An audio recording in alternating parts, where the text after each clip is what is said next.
আচ্ছা, আগের ভিডিওটাতে জানানো হয়নি যে শুভ নীল ষষ্ঠী। আমরা যারা সন্তানের মায়েরা আছি তারা মোটামুটি এই নীল ষষ্ঠীটা সবাই পালন করে আর কি। তো আমিও পালন করছি। না, এখনও আমার জলফল ঢালা হয়নি, এখন তো দুপুরবেলা। তো একেবারে নাইটিটা নতুন নাইটি পরেই বসে পড়েছি। মানে নীল ষষ্ঠীর দিন একটা কিছু পড়তে হয় না। আমি বাইরে কোথাও জল ঢালতে যাব না। আমার যে ভোলে বাবা আছে সেই ভোলে বাবার ওখানেই সমস্ত কিছু করে তারপরে উপোস ভাঙবো। ঠিক আছে, তো এখনও করিনি, সন্ধে হলে তারপরে ব্যাপারটা করব। তো এখন ওই জন্য ভিডিওগুলো করে রাখছি। তো এখন যে ভিডিওটা করছি সেটা হচ্ছে আমাদের ম্যান্ডি দিদিকে নিয়ে। ম্যান্ডি দিদিকে নিয়ে ভিডিওটা করতে এসেছি। তো আজকের ম্যান্ডি দিদির ভিডিওটা কিন্তু বেশ ভালো হয়েছে, মানে ভালো হয়েছে মানে দ্যাট মিন্স ভিডিওগ্রাফিটা ভালো হয়েছে। সুন্দর করে গান ফান দিয়ে সুন্দর করে নতুন নতুন অ্যাঙ্গেলে ভিডিওটা করেছে, দেখতে বেশ ভালো লাগছে। এরকম ধরনের ভিডিওই বেশি ভালো লাগে, মানে ব্লগিংটাকে প্রেজেন্টেশন করতে হয় তো তো সুন্দর করে প্রেজেন্ট করলে ভালো লাগে। যে ক্যামেরার অ্যাঙ্গেল ঘুরিয়ে একবার করে ফুল তোলা, একবার করে এটা করা, একবার করে ওটা করা, তো সবটা মিলিয়ে মোটামুটি দেখলাম যে ম্যান্ডির ভিডিওটা কিন্তু আমার বেশ ভালো লেগেছে। এইবার ম্যান্ডির ভিডিওটাতে ম্যান্ডি এটাও বলেছে যে ওর যে শারীরিক অসুস্থতা সেটা পুরোপুরি চলে গেছে, ওর হাত পা কাঁপা, মাথা টাল দেয়া, শরীর খারাপ, সেটা সবটা ঠিক হয়ে গেছে। তো ভালো, আরও সুন্দর সুন্দর ব্লগ আমরা নিশ্চয়ই পাবো। তো যাই হোক, সেখানে ওর ভিডিও নিয়ে আমার কিছু সেই অর্থে বলার নেই, বাট ওর কমেন্ট বক্স আর ওর টাইটেল এটা নিয়ে বলতেই হবে। তো টাইটেলে কি লিখেছে, আমার সোনার সংসারে আর যেন কারোর নজর না লাগে। বোঝো, আমার সোনার সংসারে আর যেন কারোর নজর না লাগে। তাহলে ওর সোনার সংসারে কারোর না কারোর নজরের কথা কিন্তু ও হাইলাইট করেছে। ও কিন্তু হাইলাইট করেছে কারোর না কারোর নজর লেগেছিল। এবার তোমরা এটা জানো, যখনই এরকম নজর লাগে, নজর হ্যানা হ্যানা ত্যানা বলবে, তখনই কিন্তু আমরা কোনো না কোনো অন্যজনকে ইঙ্গিত যে ম্যান্ডি করছে এটা পরিষ্কার বুঝতে পারছি। না, আমি নাম বলতে চাই না, কিন্তু ও তো বলেছে, যদিও ও স্বীকার করবে না ও কার কথা বলছে, বাট এটা স্বাভাবিক। কার নজর লাগতে পারে? যার কথা সবাই বলেছে, হ্যাঁ, যার কথা সবাই বলেছে কালনাগিনী, হ্যানা ত্যানা, অমুক তমুক সাপ, তোমার কালসাপ ঢুকেছে, এসব কথা তো কিছু বলেছে। তার মানে ও সেটাকে সাপোর্ট করলো, এবং সাপোর্ট করে এটা বললো যে আমার সংসারে যেন নজর না লাগে। আচ্ছা, ভালো তো কথা। আচ্ছা ম্যান্ডি, তুমি যে নজর পট্টু ফট্টু কিনে নিয়ে এসছিলে, সেগুলো লাগাচ্ছিলে, অন্য লোককেও দিয়েছিলে, তাহলে সেই নজর পট্টু কোনো কাজে লাগেনি? না, মানে কালি নজর থেকেই তো বাঁচার জন্যই নজরপট্টু লাগায়। তো নজরপট্টু লাগানোর পরেও এরকম ধরনের তোমার নজর লেগে গেল, কি জানি বাবা। সোনার সংসারে নজর না লাগে, ম্যান্ডিকে নিয়ে আমরা আর একটা ভিডিও করার আছে, কারণ ও ইনস্টাগ্রামে একটা ভিডিও পোস্ট করেছে যেটা আমি দেখেছি, এবং সেই ভিডিওটা নিয়ে অবশ্যই কথা বলবার আছে। কিন্তু এখন যে ভিডিওটা করতে এসেছি সেটা হচ্ছে ম্যান্ডির কমেন্ট বক্স। ম্যান্ডির কমেন্ট বক্সে একজন বলছে, সবই বুঝলাম, কিন্তু তোমার ব্যবসা নিয়ে এত ইনসিকিওর কেন? আচ্ছা, লোক ঠকাও নাকি?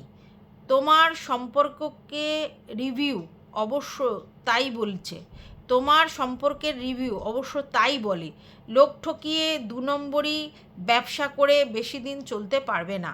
আচ্ছা, প্রিয় দর্শক বন্ধুদের উদ্দেশ্যে একটা বিষয় ক্লিয়ার করে রাখছি, কোনো ইউটিউবার যদি গার্মেন্টসের ব্যবসা শুরু করে আমার তাতে বিন্দুমাত্র ফারাক পড়ে না। আচ্ছা, কারণ আমি বিশ্বাস করি যার যার ভাগ্যে সে সে খায়, কেউ কারোর ভাতের কপাল নিতে পারে না। তাই এই বিষয় নিয়ে অন্তত কোনো ইউটিউবারের সাথে আমার কোনো মনোমালিন্য হতেই পারে না। তার মানে এটা পরিষ্কার হয়ে গেল যে আমাদের ম্যান্ডি রানী এটা স্বীকার করছে যে তোমার নাইটি বিজনেস নিয়ে কোনো সমস্যা হয়নি, যেটা কিনা ওইদিকে আমাদের শুয়ের বক্তব্য যে নাইটি বিজনেসটা তো গৌণ, ছুতো। ঠিক আছে, এদিকে ম্যান্ডিরও বক্তব্য নাইটি বিজনেস নিয়ে ওর সাথে কোনো সমস্যা হয়নি কোনো ইউটিউবারের। তো এখানে স্পেশালি দুজনের কথাই বলতে পারি, সেটা হচ্ছে মারু এবং আমাদের শু, যারা কিনা একটা সময় ম্যান্ডির সাথে বেশ ভালো রিলেশন ছিল, এবং তারপরে তারা যখন বিজনেস শুরু করলো তারপরেই দুটো রিলেশনের সঙ্গেই ম্যান্ডির সমস্যা হলো। একটা হচ্ছে তোমার মারু, একটা হলো শু, দুজনের সাথে কিন্তু সেম জিনিস হলো, মানে দুজনের সঙ্গেই কিন্তু ওরা যখন বিজনেস শুরু করতে গেল তখনই কিন্তু ম্যান্ডুর সঙ্গে তাদের সমস্যা হলো। তো মারুর বেলায় মারু সেটা বন্ধ করে দিয়ে নিজে মুখ বন্ধ করে দিয়েছে, আর শুয়ের বেলা কিন্তু শু অ্যাকচুয়ালি বিজনেসটা করছে, কিন্তু মুখটা বন্ধ করেছে। তো শুয়ের বক্তব্য সেটা যে এই নাইটির বিজনেসটা গৌণ বিষয়, মুখ্য বিষয় নয়। আর এখানে ম্যান্ডুর বক্তব্য যে আমার কোনো অসুবিধা নেই, ঠিক আছে। অথচ দুজনের ক্ষেত্রেই আমরা এটা দেখলাম। আচ্ছা, এবার অনেকেই বলছে মারু কেন তখন মুখ খোলেনি, মানে আমাদের সুই বলেছে, বা অনেকেই বলছে যে মারু চুপচাপ হয়ে কেন হয়ে হলো, কারণ মারু সেই রকম স্ট্রংগেস্ট ক্যান্ডিডেট নয়। কারণ অনেকেই তখন ছিঁড়ে খাচ্ছিল ম্যান্ডুর কথাতে মারুকে, আর ভিতরে তথ্য আদান প্রদান করে।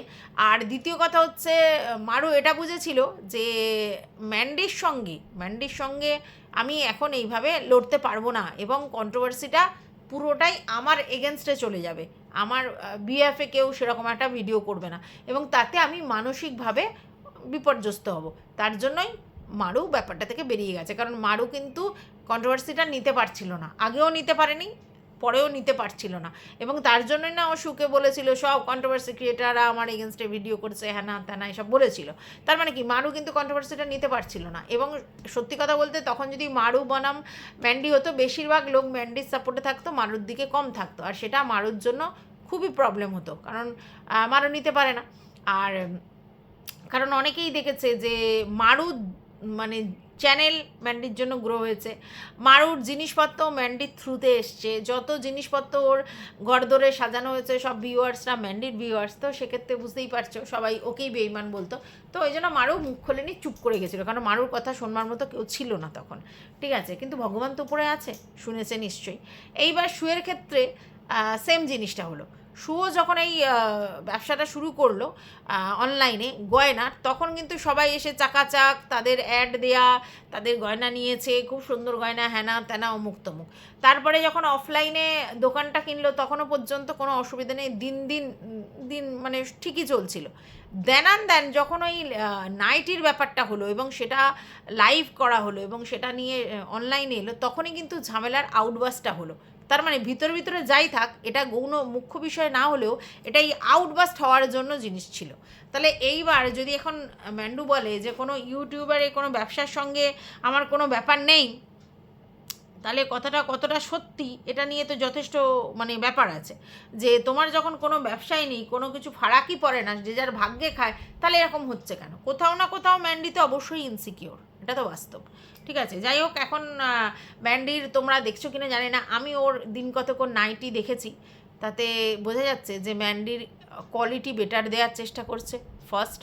দ্বিতীয় কথা হচ্ছে ম্যান্ডি দামটা এখন কম নেওয়ার চেষ্টা করছে। কম মানে কতটা কম, মানে দাম আগেও জানি তো এখনও তাই নিচ্ছে, কিন্তু কোয়ালিটি বেশি ভালো দিচ্ছে। এবং আমি আগে দেখেছি যে নাইটিগুলো একেবারেই মানে খেলো টাইপের, সেগুলোকে বেশি দামে বিক্রি করছিল, এখন কিন্তু ওই দামে ভালো নাইটি দেওয়ার চেষ্টা করছে।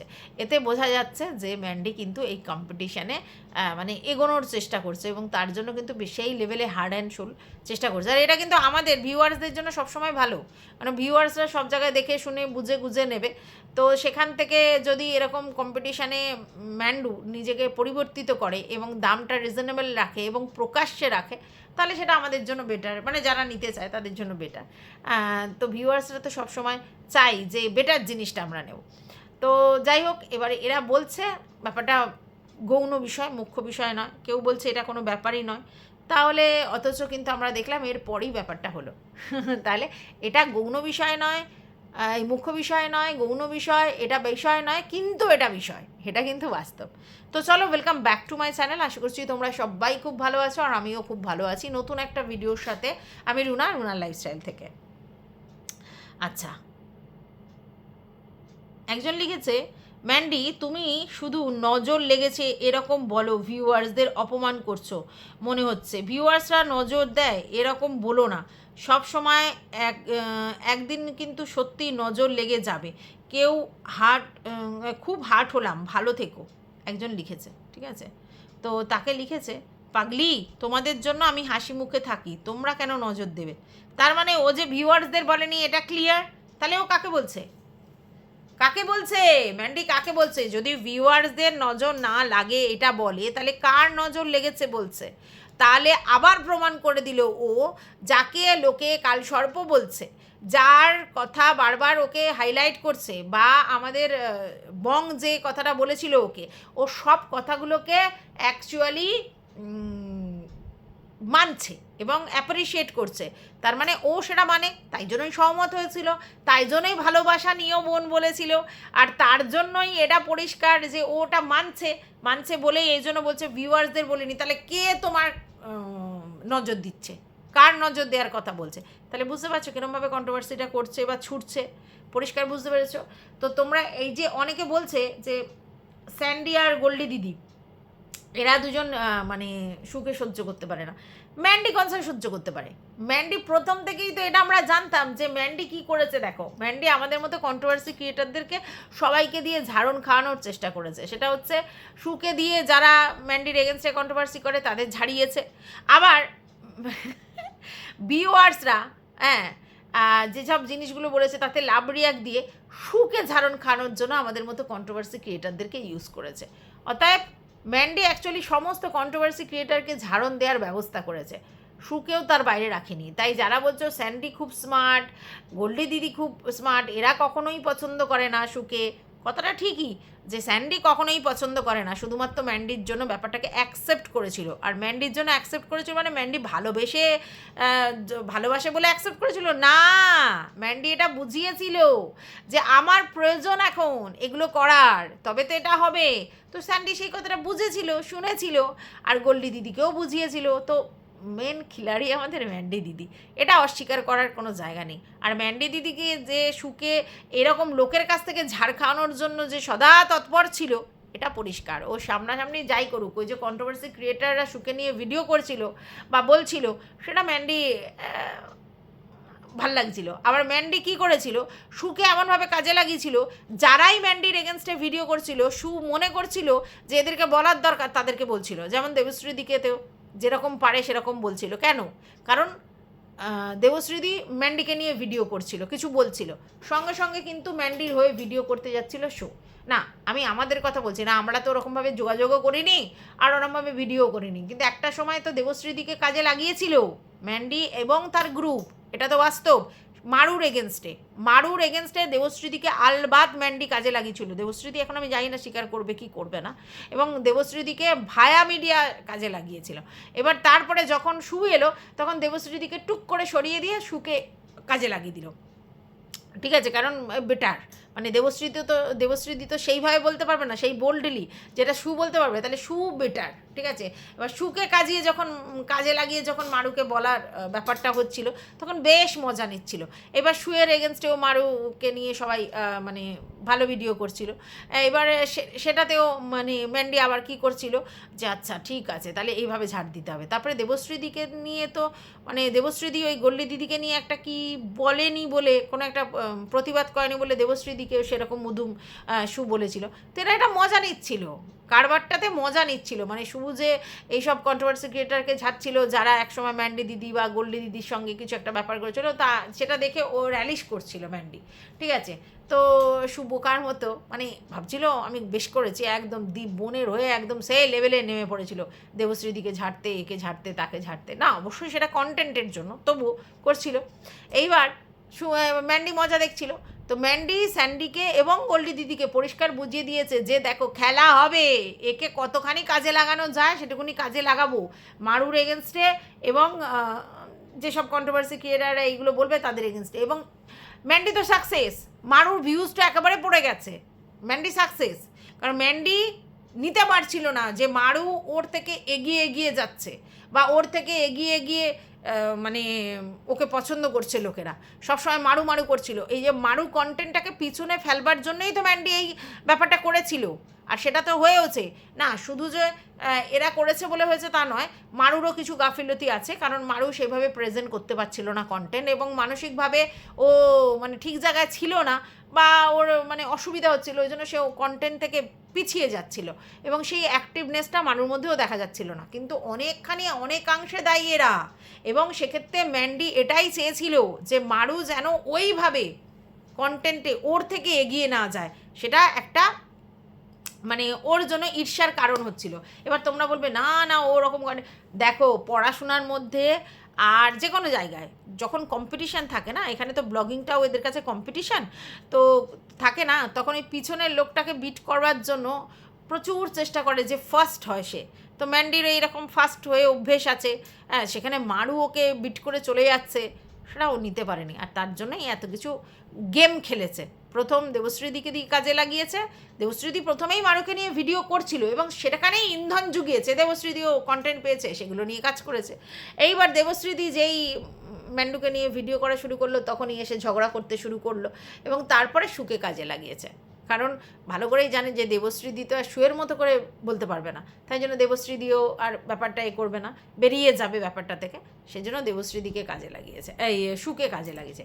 এইবার এখন কি করলো, অন্যদেরকে ভালোবাসা দেখিয়ে লাভ রিয়াক্ট দিয়ে তাদেরকে কাজে লাগিয়ে সুকে মানসিকভাবে বিপর্যস্ত করলো, যে তোমাকে আমার কাজে লাগবে না, তুমি সবসময় আমার সাবঅর্ডিনেট, সমান সমান নয়, ওই তো ভালোবাসা, ওইগুলো তো মুরগি পোষা, বুঝতে পেরেছো? তো যাই হোক, এবার এখানে একজন কমেন্ট করেছে, আমার কাছেও মাঝে মধ্যে কমেন্ট করে, ঠিক আছে, তোমাকে নিয়ে কেউ কিছু খারাপ কথা বললেই সু তাকে বলে, আর তুমি বংয়ের কথা বলছে, বং সুকে নিয়ে খারাপ বলছে, আর তুমি ভালো কি বলেছো কেন দিদি, ভালো বলেছো কেন দিদি? আচ্ছা, সেখানে ম্যান্ডি লিখছে, ভালো কমেন্টের ভালো রিপ্লাই করেছি, খারাপ কমেন্ট হলে খারাপ রিপ্লাই করতাম, তোমরা যারা আমার ভিডিও দেখো আমাকে কমেন্ট করো তারা সকলেই আমার ভালোবাসার মানুষ। তাহলে কি বলছে, ভালো কমেন্টের ভালো রিপ্লাই করেছি, তার মানে ওটা ভালো কমেন্ট। আবার প্রমাণ হলো যে বং যে কমেন্টটা করেছে সেটা ম্যান্ডির মনের মতো কমেন্ট, আর তার জন্যই ও বলছে ভালো কমেন্ট, আর ভালো কমেন্টের ভালো রিপ্লাই করেছি বলছে, বুঝতে পেরেছো? তাহলে এই কমেন্টটাই হচ্ছে মেন ফান্ডা, বুঝতে পেরেছো? এই কমেন্টটার জন্যই এত কিছু হয়েছে, ঠিক আছে? তো এটাই হচ্ছে আমাদের ম্যান্ডি দিদি, যে হচ্ছে দেবশ্রীদিকে কাজে লাগিয়েছিল, তারপরে সুকে দিয়ে তার এগেনস্টে নামালো, ঠিক আছে? এবার দেবশ্রীদিকে কেন কাজে লাগিয়েছিল, মারুর এগেনস্টে যেহেতু মানে দেবশ্রীদি ভিডিও করছিল তাই তাকে আরও ভালো করে ইন্ধন জোগালো। আচ্ছা, তারপরে দেবশ্রীদি যেই ম্যান্ডুকে নিয়ে কিছু বললো নেগেটিভ আসপেক্টে, সেরকম অভদ্রভাবে কোনো কথাই বলেনি, কিন্তু তারপর কি করলো, সুকে দিয়ে নামালো। এবার সু মারুকে নিয়ে ভিডিও করছিল, দেবশ্রীর দিকে নিয়ে ভিডিও করছিল, এইবার সুকে যখন মনে হলো একটুখানি দিতে হবে, একটুখানি তখন কি করলো, বংয়ের কমেন্টটাকে টুক করে ভালোবাসা নিও বোন বললো, বুঝতে পেরেছ? তো সমস্যাটা এখানে, কারণ ম্যান্ডি হচ্ছে স্মার্ট গেম প্লেয়ার। যারা এখনও মনে করছো যে ম্যান্ডি হচ্ছে অনেকটাই ইনোসেন্ট আর স্যান্ডি আর গোল্ডি দিদি হচ্ছে এরকম, গোল্ডি দিদি স্যান্ডি দাদা কেউ সুকে কোনোদিনই পছন্দ করতো না, তার জন্যই তো গোল্ডি দিদি চারিদিকে অনেক কমেন্ট করে এসেছিলো, আর স্যান্ডি যে পছন্দ করতো না সেই বোতল কাণ্ডে তোমরা সেটা প্রুফ তোমাদের কাছে। তাহলে এইবার তোমরা বলতে পারো তাহলে ম্যান্ডিকে ওরা উস্কাচ্ছে, নো নেভার, কখনো না, ম্যান্ডি আদতে কোনোদিনই পছন্দ করে, ম্যান্ডি এটা ট্যাকটিক্স, ম্যান্ডি এইভাবেই লোককে পিন আপ করে, আর ম্যান্ডি নিজে তো কিছু করে না, বড় ব্লগার বলে কথা, তো ম্যান্ডি এইভাবে ওর জ্বালা মেটানোর জন্য করেছে। আর স্যান্ডি আর গোল্ডি দিদি খুব ভালো করে জানতো যে সুকে ম্যান্ডি কাজে লাগাচ্ছে তাই জন্যে ওরা ওই ভানোমাছি গল্পটা বলেছে, বুঝতে পেরেছো? অ্যাকচুয়ালি স্যান্ডি ম্যান্ডির বিয়নে কিছু না, আর গোল্ডি দিদিও ম্যান্ডি অন্তপ্রাণ, তাই তারা যা বলবে, মানে ম্যান্ডি যা বলবে তারা সেটা শুনবে, সেটাই করবে। আর ম্যান্ডি তো এটাকেই কাজে লাগিয়েছে, তোমরা কেন বোঝো না, ম্যান্ডি এটাকেই কাজে লাগিয়েছে। ম্যান্ডি সবার কাছে ভালো মানুষ সাজার চেষ্টা করেছে। ম্যান্ডি স্যান্ডি কখনোই সুকে ভালোবাসতে পারে না, তার কারণ কি জানো? কারণ হচ্ছে অতীতে যা কারনামা ম্যান্ডি স্যান্ডিকে নিয়ে শু করে রেখেছিল, যে ধরনের ভিডিওগুলো, সেইগুলো মন থেকে মুছে যাওয়ার জিনিস নয়। আর তোমাদেরকে বলেছি আমি যে স্যান্ডি হচ্ছে এমন একজন যে সব কিছু চোখের মধ্যে ঢুকিয়ে নেয়, এত সহজ এত কিছু ভুলে যাওয়া, এত কিছু করা, তো ঘুরিয়ে নাক দেখিয়েছে। কেউ কেউ আউটবাস সামনে দিয়ে করে, কেউ ঘুরিয়ে নাক দেখিয়েছে, তো ঘুরিয়ে নাক দেখিয়েছে। প্রথমে জিনিসটাকে শর্ট আউট করেছে, কেস কামানি থেকে বেরিয়ে গেছে, কারণ দেখেছে ওটা হ্যারাসমেন্টের প্রসেস। তারপরে কি করেছে, তার সঙ্গে ব্যাপারটা নেগোসিয়েশন করেছে, তারপরে ভালোবাসা দেখিয়েছে, তারপরে সেই এক্সট্রিম লেভেলের ভালোবাসা হয়েছে, একবারে সু গলে গেছে, সু যাও কি আমাকে বড় ব্লগার সেইভাবে বোন বলে অ্যাকসেপ্ট করেছে। এবার এখানে যদি সু বলে না না না বড় ব্লগার বলে আমার কাছে যায় আসে না, আলবাদ যায় আসে বড় ব্লগার বলে, যার তার সঙ্গে ওই ব্যাপারটা হয়, ঠিক আছে, আলবাদ যায় আসে। তো তারপরে সেটাকে করেছে, করে তার সঙ্গে সখ্যতা সেই লেভেলে নিয়ে গেছে, তারপরে যেই সে টুটা করেছে তারপরেই তার টুক করে পাত্তি কেটে দিয়েছে, তারপরেই অন্য কাউকে দিয়ে যেরকম ঝাড় দেওয়ার দিয়েছে। এখন স্পেশালি বং যেভাবে লিখেছে অন্য লোক তো সেভাবে লিখতে পারবে না, হ্যাঁ, তো অন্য কন্ট্রোভার্সি ক্রিয়েটার দিয়ে দিয়ে ওরকম ঝামেলা হবে না, যেহেতু বং একটা সময় ম্যান্ডিকেও বলেছিল, তো সেই জায়গায় বংকে দিয়ে ঝাড় দিতে একটু অন্যরকম মজা লাগবে, তো সেটা করিয়েছে। তো পরিষ্কার হিসেব ঘুরিয়ে নাক দেখালো, ঘুরিয়ে নাকটা দেখালো, বললো যে জ্বালা ওইভাবে দেয়া যাবে না, ওতে আমরাও হ্যারাস হবো, ওতে আমরাও হ্যারাস হবো, এই যে কেস কামারি থানা পুলিশ এইগুলো করলে ওতে হ্যারাস হবে, ওকে হ্যারাস করবো, আমরাও হ্যারাস হবো। আর সব থেকে বড় কথা, আমি তো চারিদিকে ছড়িয়ে রেখেছি, সেইগুলো যদি করে তো প্রমাণ তো কিছু হবে না, উল্টে আমাদের জিনিসটা প্রবলেম হবে। তাহলে ওরকম নয়, ভালোবাসা দিয়ে কাছে টানবো, আর ভালোবাসা দিয়ে কাছে টেনে তারপরে কপাকপ করবো, তাতে বেশি মজা, কারণ মজাটা বসে বসে দেখবো। আর সেই ফাঁদে পা দিয়েছে আমাদের শু, মানে এবার ফাঁদে পইরা বগা কান্দে হয়েছে, বুঝলে, আর কিচ্ছু না। তো যাই হোক, এই ভিডিওটা আমি এই পর্যন্ত রাখছি, তোমাদের যদি কিছু বলার থাকে অবশ্যই কমেন্ট বক্সে জানাবে।